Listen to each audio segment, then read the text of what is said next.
ધોરણ 12 વિષય અર્થશાસ્ત્ર પ્રકરણ 3 નાણું અને ફુગાવો. અગાઉના વિડીયોની અંદર આપણે સાટા પ્રથા કોને કહેવાય, સાટા પ્રથાની મર્યાદાઓ અને સાટા પ્રથાની મર્યાદાઓને કારણે નાણાંનો ઉદ્ભવ અને વિકાસ થયો અને નાણું કોને કહેવાય તે વિશે જોઈ ગયા. હવે આજે આપણે જોઈશું નાણાંના કાર્યો.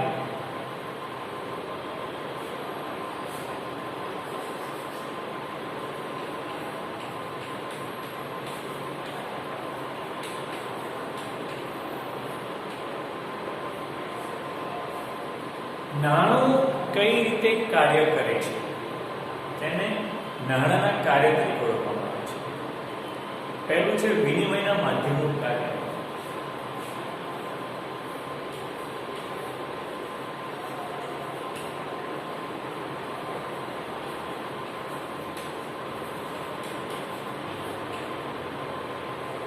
વિનિમયના માધ્યમનું કાર્ય એટલે કે જ્યારે માનવીને જરૂરિયાત હોય ત્યારે વસ્તુ કે સેવા મેળવવા માટે નાણાંની ચૂકવણી કરીને તે વસ્તુ કે સેવા મેળવી શકતો હોય તો તેને વિનિમય કહેવાય છે. તો આ વિનિમયનું કાર્ય એ નાણાં દ્વારા થઈ શકે છે. કોઈ પણ વસ્તુ ખરીદવી હોય, અનાજ હોય, કરિયાણું હોય, ટકાઉ વસ્તુ હોય કે બિન ટકાઉ વસ્તુ, કોઈ પણ વસ્તુની ખરીદી કરવા માટે વિનિમય તરીકે, ચૂકવણી તરીકે આ નાણું કાર્ય કરે છે અને આને કારણે વિનિમય શક્ય બને છે. એટલા માટે વિનિમયના માધ્યમનું કાર્ય એ નાણું બને છે. સેવામાં દાખલા તરીકે ઇલેક્ટ્રિક સેવાની આપણે લઈએ છીએ.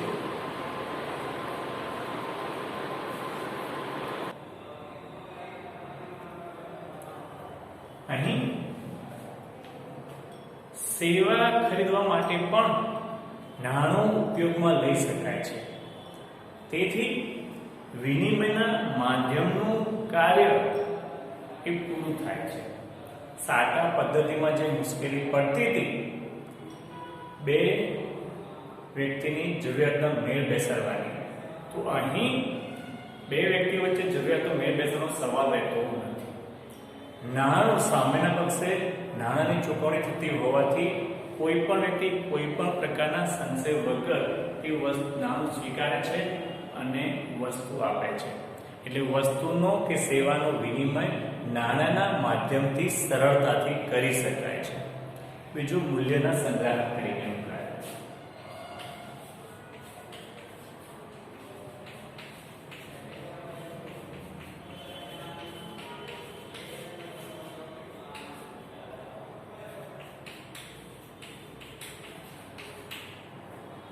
મૂલ્યના સંગ્રાહક તરીકે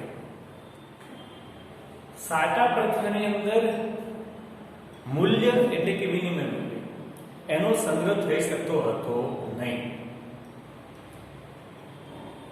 ત્યાં આગળ વિનિમય માટે પશુનો ઉપયોગ કરવામાં આવતો હતો, કેટલીક વખત કિંમતી પથ્થરનો ઉપયોગ કરવામાં આવતો હતો. પશુનું આયુષ્ય મર્યાદિત હોવાથી અનાજની તરીકે સાટા પ્રથાનો ઉપયોગ થયો. તો અનાજને લાંબા સમય સુધી સંગ્રહ નથી કરી શકાતો. તેવી જ રીતે પશુનો પણ આયુષ્ય મર્યાદિત હોવાથી તેનો પણ લાંબા સમય સુધી સંગ્રહ નથી થઈ શકતો. એટલે કે સાટા પ્રથાની અંદર મૂલ્યનો સંગ્રહ થઈ શકતો નથી. શું? અને આ વિનિમયના માધ્યમમાં જ્યારે નાણું ઉપયોગમાં આવ્યું છે ત્યારે તેનો સંગ્રહ થઈ શકે છે. એક વસ્તુ વેચવાથી નાણું જે પ્રાપ્ત થાય એ નાણું તમે લાંબા સમય સુધી સંગ્રહ કરી શકો છો. બીજા શબ્દમાં કહું તો એક વિલંબિત ચૂકવણીનું ધોરણ અસ્તિત્વમાં આવ્યું છે. આ વિલંબિત ચૂકવણી એટલે શું? EMI હપ્તા પદ્ધતિથી વસ્તુની ખરીદી કે વેચાણ કરવું એને કહેવાય વિલંબિત ચૂકવણી. તો અહીં વસ્તુઓ આપણે ખરીદીએ છીએ, વસ્તુનું માલિકી પણ આપણી પાસે હોય છે અને સામે તરત જ આપણે નાની ચૂકવણી કરવાની રહેતી હોતી નથી, પણ જેટલા નાણાં ચૂકવવાના હોય છે એ નાણાં ચૂકવવાને અમુક સમયના ભાગોમાં તેની વહેંચણી કરી દેવામાં આવે છે. તેને કહેવાય છે વિલંબિત ચૂકવણી, જેને આપણે હપ્તા પદ્ધતિથી ખરીદ વેચાણ કરવું. તો એ વસ્તુ જ્યારે નાણું અસ્તિત્વમાં આવ્યું અને તેમાં પણ ખાસ કરીને કાગદી નાણું અસ્તિત્વમાં આવ્યું ત્યારથી તે વસ્તુ શક્ય બની છે. એટલે કે નાણું વિલંબિત ચૂકવણીનું ધોરણ પણ બન્યું છે. ત્યારે મૂલ્યના માપદંડ તરીકેનું કાર્ય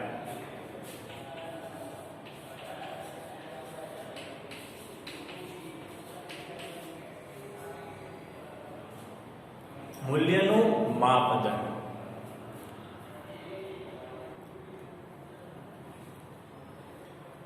મૂલ્યનું માપદંડ સાટા પ્રથાની અંદર આપણે મૂલ્યનું માપદંડ કરવામાં ઘણી મુશ્કેલી પડતી હતી. દાખલા તરીકે એ વખત જ્યારે ખેડૂત પાસે અનાજ હોય અને અનાજની સામે તેને પશુ જોઈતું હોય તો કેટલા અનાજ સામે કયા પશુની ગણતરી કરવી તે અંગેની તકલીફ પડતી હતી. દાખલા તરીકે ગાય, ભેંસ, બળદ કે બકરી, તો એની સામે ઘઉં હોય તો કેટલા મણ ઘઉં બરાબર ગાય, બળદ, ભેંસ કે બકરી કેવી રીતે નક્કી કરવું? તો એનું માપદંડ થયું. તો એ માપદંડ નક્કી કરવામાં ઘણા પ્રશ્નો ઉભા થતા હતા. દાખલા તરીકે નક્કી કર્યું આપણે કે એક ગાય બરાબર 10 મણ ઘઉં. હવે જો આ મૂલ્યનું માપદંડ તો નક્કી કર્યું આપણે કે એક ગાય બરાબર 10 મણ ઘઉં. હવે ખેડૂત પાસે જો 5 મણ ઘઉં હોય તો શું ગાયના બે ભાગ કરીને આપવું? તો માપદંડ કેવી રીતે નક્કી કરવું? એટલે કે કોઈ પણ વસ્તુ સામે બીજી વસ્તુને જ્યારે આપવાની થાય ત્યારે તે પણ વસ્તુનું માપદંડ કરવાના ઘણા બધા પ્રશ્નો ઉભા થતા હતા. તો એ જ પ્રશ્ન અહીંયા ઉભો થતો હોતો નથી. દાખલા તરીકે આપણે નક્કી કર્યું કે એક મણ ઘઉંની કિંમત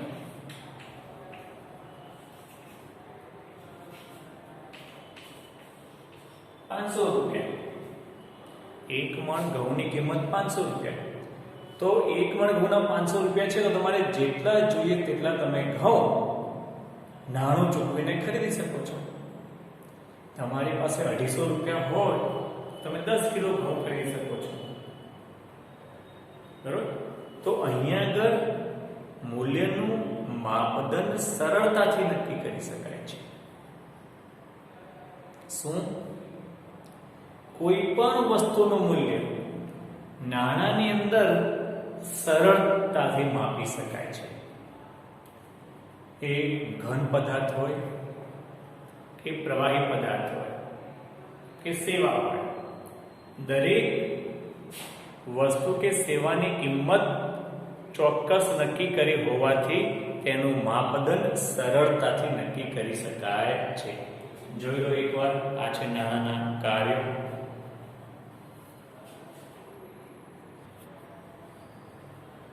જો આ છે નાણાંના કાર્યો.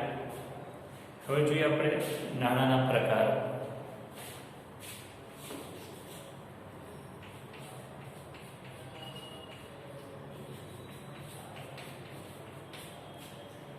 નાણાંના ઉદ્ભવ અને વિકાસની વખતે આપણે નાણાંના પ્રકારો વિશે થોડું જોઈ ગયા હતા. હવે એમાંથી થોડું આગળ જઈને બીજા કેટલાક પ્રકારો પાડવામાં આવે છે, જેમાં ખાસ કરીને કાગળી નાણું, બેંક નાણું અને પ્લાસ્ટિક નાણું, આ 3 પ્રકારો છે.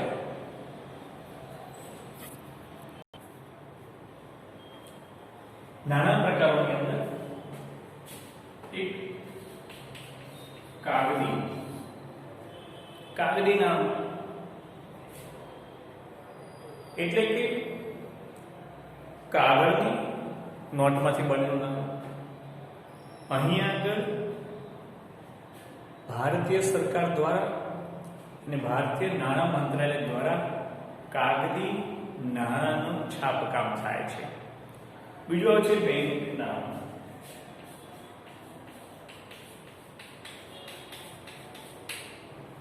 બેંકિંગ નાણું એટલે બેંક થ્રુ જે વ્યવહારો થતા હોય છે, જેમાં ચેક થ્રુ, ડ્રાફ્ટ દ્વારા, મની ઓર્ડર દ્વારા, આ ઘણા બધી વસ્તુઓ હોય છે, બીઓડી દ્વારા. એટલે બેંકના થ્રુ, બેંક દ્વારા આપણે નાણાકીય વ્યવહાર કરીએ છીએ. વેપારની અંદર આ બેંકિંગ નાણાંનો વધારે ઉપયોગ કરવામાં આવે છે. હજુ પ્લાસ્ટિક નાણાં.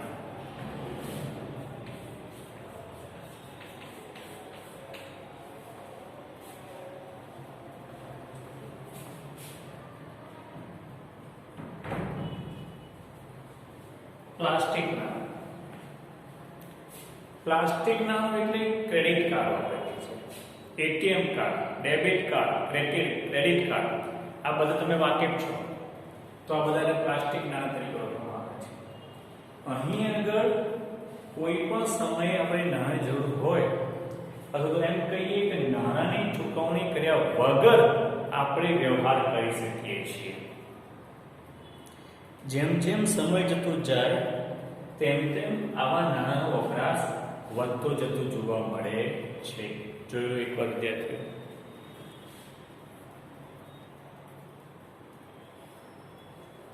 આ જોયું આપણે નાણાંના પ્રકાર. તો અત્યાર સુધી આપણે નાણાં વિશે જોઈ ગયા. સાટા પ્રથા, મર્યાદાઓ, મુશ્કેલીઓ અને નાણું કોને કહેવાય તે નાણાંના કાર્યો, નાણાંના પ્રકારો. હવે જોઈએ આપણે ફુગાવો.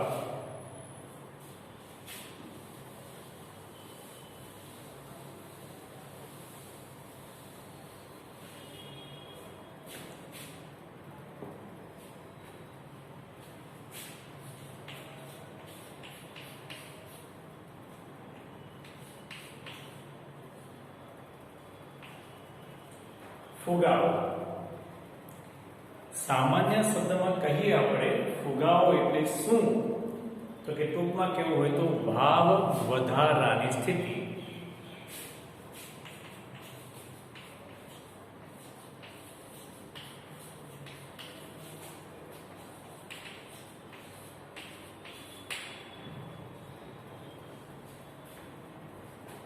ભાવ વધારાની સ્થિતિ હોય તેને ફુગાવો તરીકે ઓળખવામાં આવે છે.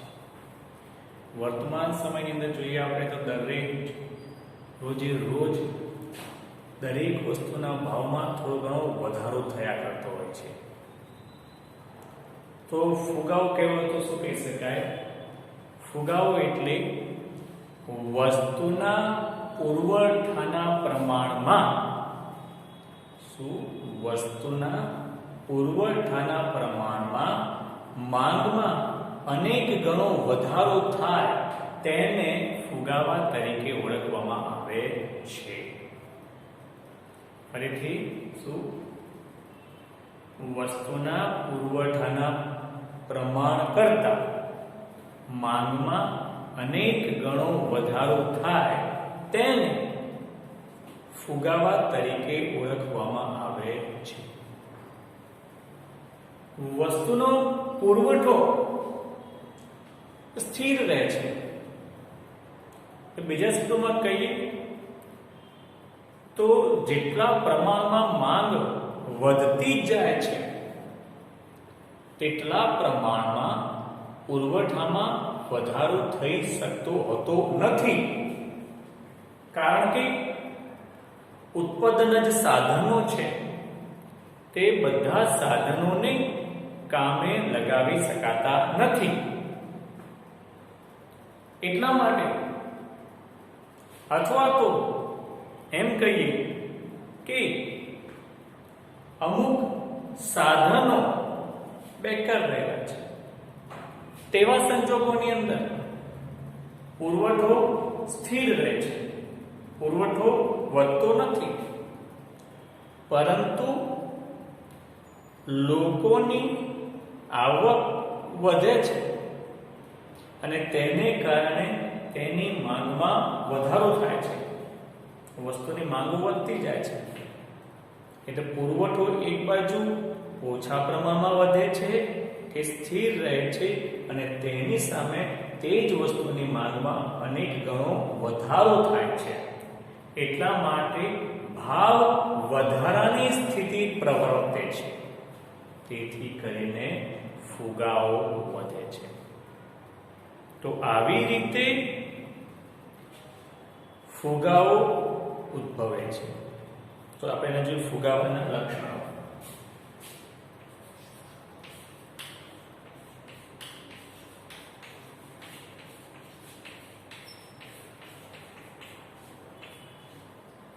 ફુગાવાના લક્ષણ આપણે કહી શકીએ કયા કારણોથી શાને કારણે ફુગાવો ઉદ્ભવે છે. તો પહેલું લક્ષણ છે ભાવમાં સતત વધારો.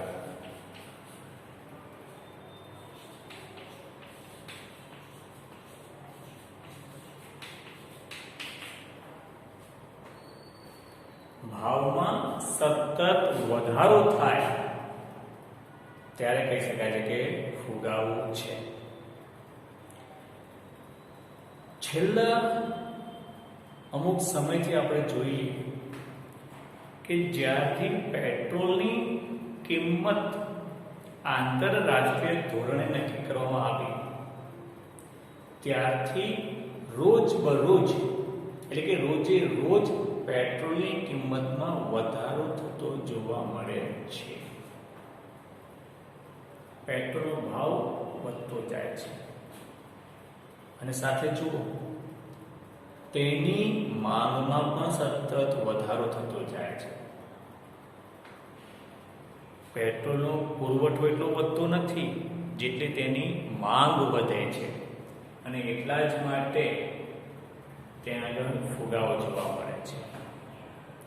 તો આ સતત ભાવ વધતા જતા હોય તેને કારણે બજારમાં ફુગાવો પ્રવર્તે છે.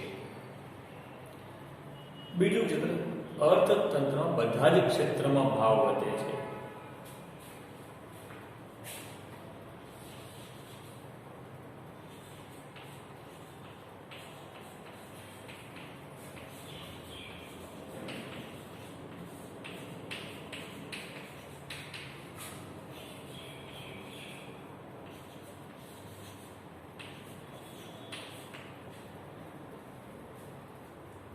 અર્થતંત્રની અંદર બધા જ ક્ષેત્રમાં ભાવ વધે છે.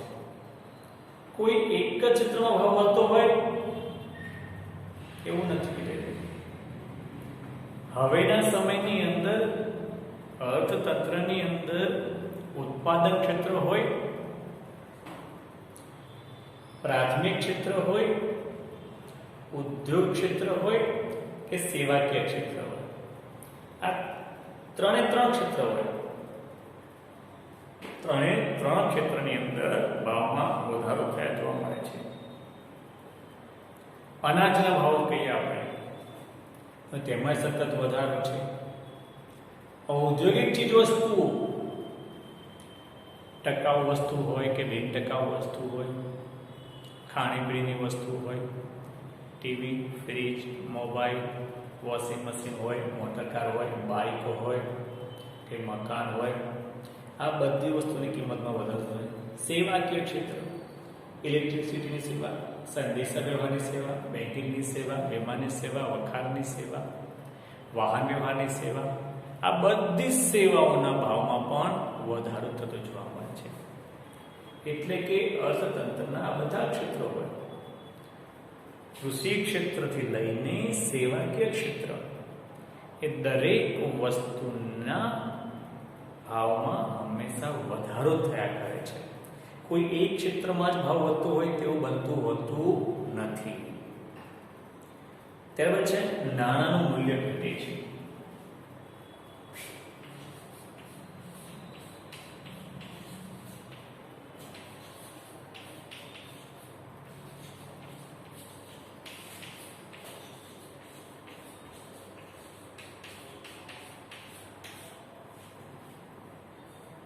નાણાંનું મૂલ્ય ઘટે છે એટલે કે ખરીદ શક્તિ ઘટે છે. નાણાંનું મૂલ્ય એટલે શું? દાખલા તરીકે એમ કહીએ કે આજથી 5 વર્ષ પહેલા 1 લીટર પેટ્રોલ માત્ર 50 રૂપિયામાં આવતું હતું. શું? આજથી 5 વર્ષ પહેલા 1 લીટર પેટ્રોલ 50 રૂપિયામાં આવતું હતું અને એ જ 1 લીટર પેટ્રોલ આજની તારીખમાં 80 રૂપિયામાં આવે છે. તો જથ્થો તેનો તે જ રહ્યો છે, 1 લીટર ને 1 લીટર, પણ નાણાંનું મૂલ્ય ઘટી ગયું છે. નાણાંની ખરીદ શક્તિ ઘટી ગઈ છે. જે જથ્થો આપણે 50 રૂપિયામાં ખરીદી શકતા હતા એ જ પેટ્રોલ અત્યારે 80 રૂપિયા ચૂકવીએ ત્યારે મળે છે આપણને. તો આને કહેવાય નાણાંના મૂલ્યમાં ઘટાડો થવો. એવી રીતે દરેક ચીજ વસ્તુની કિંમત વધતી ગઈ છે એટલે એની સામે આપોઆપ જ નાણાંનું મૂલ્ય પણ ઘટતું ગયું છે. નાણાંની ખરીદ શક્તિ ઘટતી ગઈ છે. જોજો એકવાર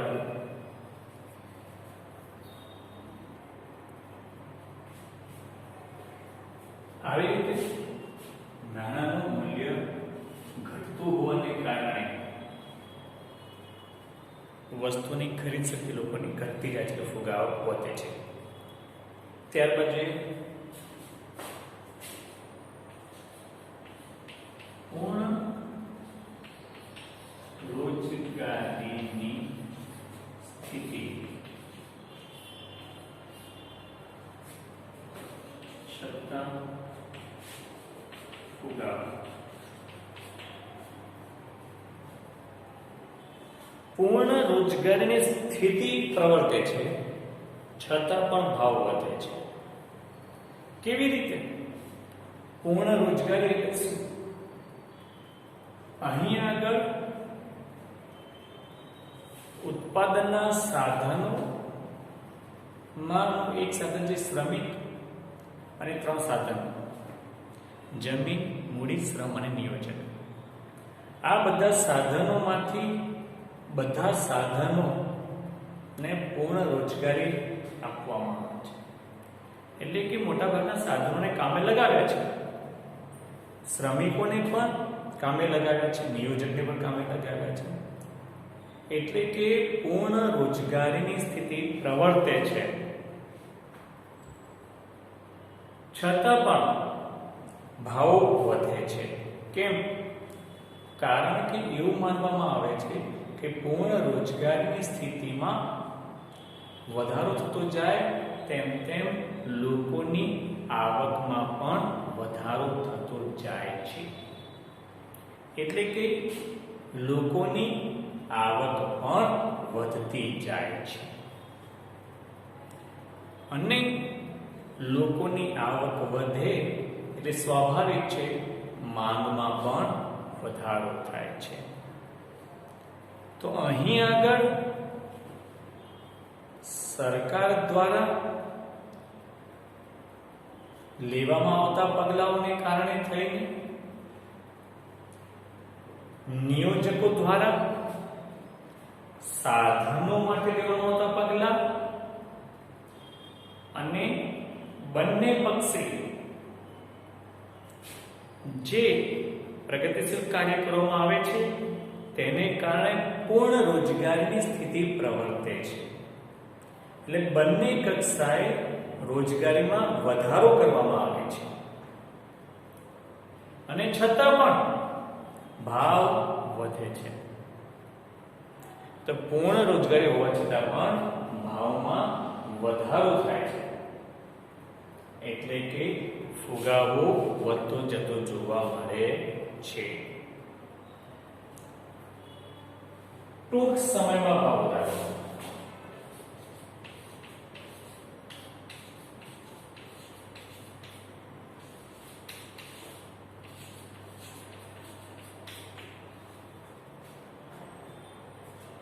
ટૂંકા સમયનો ભાવ વધારો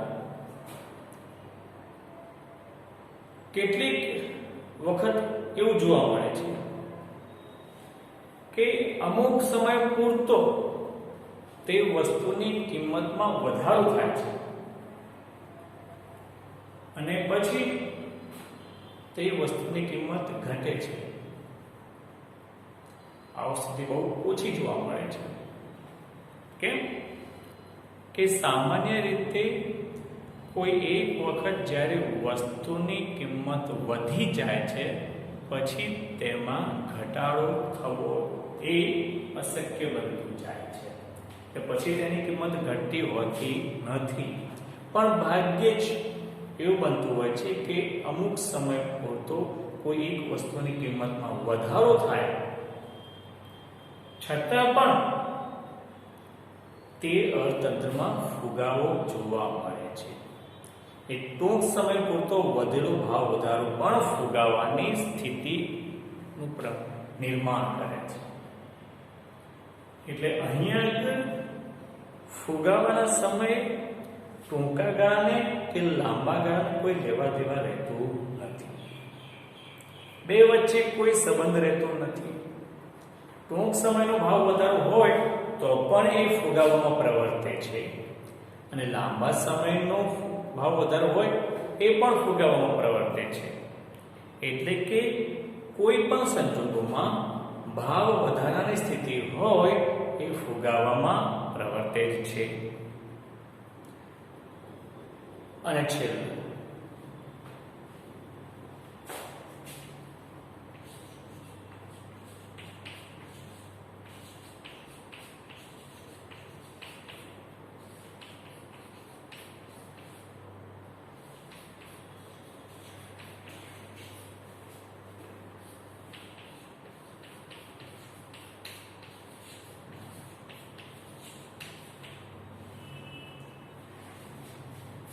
બેકાર સાધનો કામે લગાવવાથી ફુગાવો ઘટે છે. પણ બેકાર કામો બેકાર સાધનો એટલે નકામા નહીં. ઉત્પાદનના 4 સાધનો છે: જમીન, મૂડી, શ્રમ અને નિયોજન.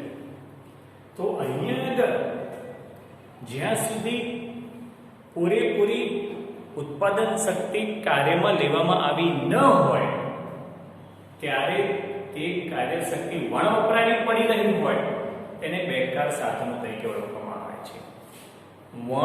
વપરાયેલી કાર્યશક્તિ, વપરાયેલા સાધનો, દાખલા તરીકે મૂડી હોય કે જમીન હોય, તો આ બે સાધનો એમને પડી રહેલા હોય કે શ્રમ હોય કે નિયોજક હોય, શ્રમને પૂર્ણ સમયની રોજગારી પ્રાપ્ત ન થતી હોય તો તેવાને કહેવાય બેકાર સાધનો.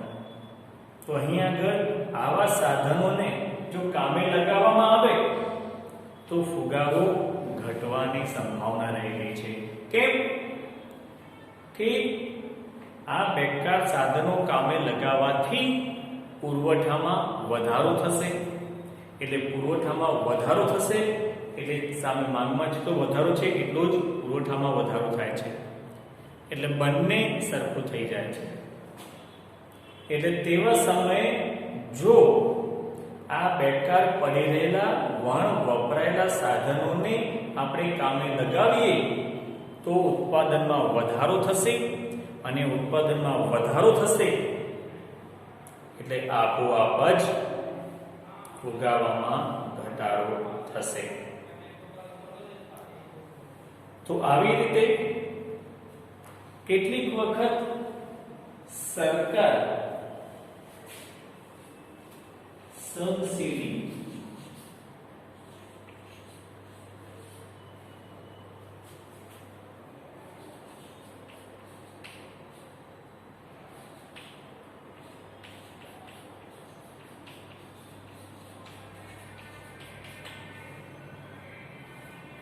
સરકાર દ્વારા વસ્તુની કિંમત દબાવવાનો પ્રયત્ન કરવામાં આવે છે કે વસ્તુની કિંમત ઉપર સબસિડી આપવામાં આવે છે જેથી કરીને વસ્તુની કિંમતમાં ઘટાડો થાય. અમુક કિંમત સરકાર ચૂકવે છે, અમુક કિંમત ગ્રાહક ચૂકવે છે. એટલે કે કિંમતને દાબી રાખવાનો પ્રયત્ન કરવામાં આવે છે. તેને દાબેલો ફુગાવા તરીકે ઓળખવામાં આવે છે. ફુગાવા તો છે જ, પણ સરકાર દ્વારા કિંમતને દબાવી રાખવામાં આવે છે. કાં તો સબસિડી આપીને કાં તો એન કેન પ્રકારે. તો તેવા સમયે ફુગાવો તો પ્રવર્તવાનો જ છે, પણ તેવા ફુગાવાને દાબેલા ફુગાવા તરીકે ઓળખવામાં આવે છે. તો આવી રીતે ફુગાવાના લક્ષણો છે, જોઈ લો એકવાર.